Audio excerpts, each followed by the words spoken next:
Never mind what the official world golf rankings tell you about the identity of the number one player in the world right now.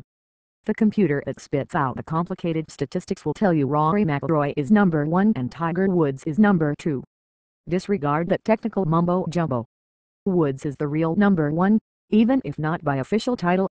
And it's a mere matter of time before Woods returns to the number one ranking he's owned for more weeks than any player in the history of the game.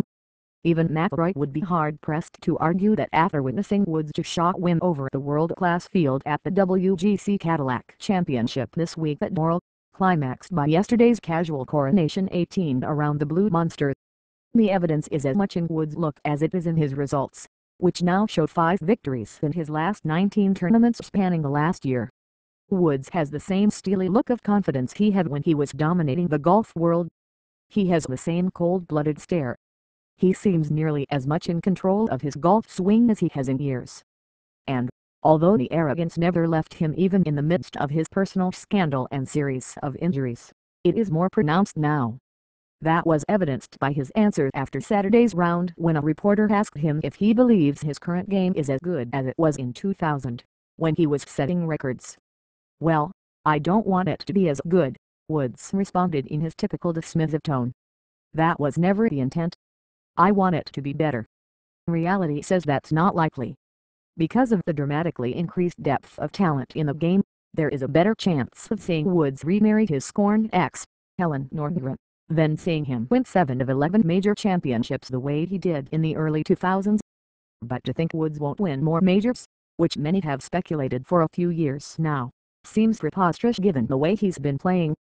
Woods, of course, cannot truly validate his resurgence until he ends his major championship drought, which is headed toward 5 years.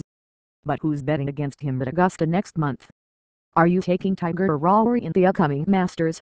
It's not likely even McIlroy, who made some positive strides locating his swing and his game as this week's tournament progressed after a nightmarish start to 2013, would bet against Woods at the Masters.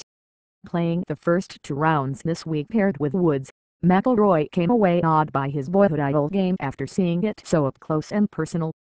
After Woods' opening round 66, McIlroy marveled that he didn't realize Woods had gone so low because he'd been so steady with every part of his game and had not done anything dramatic. "He just does everything well," McIlroy said.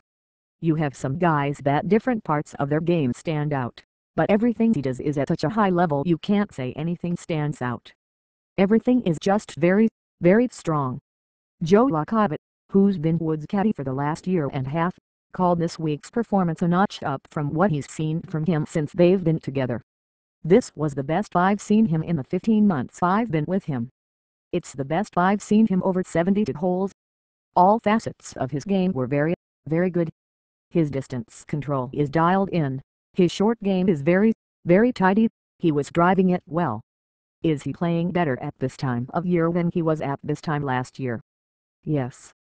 Phil Mickelson, who was in hot pursuit of Woods all week and fell 5 shots short yesterday, said, "He's been playing at a very high level like this for the last year, week in and week out.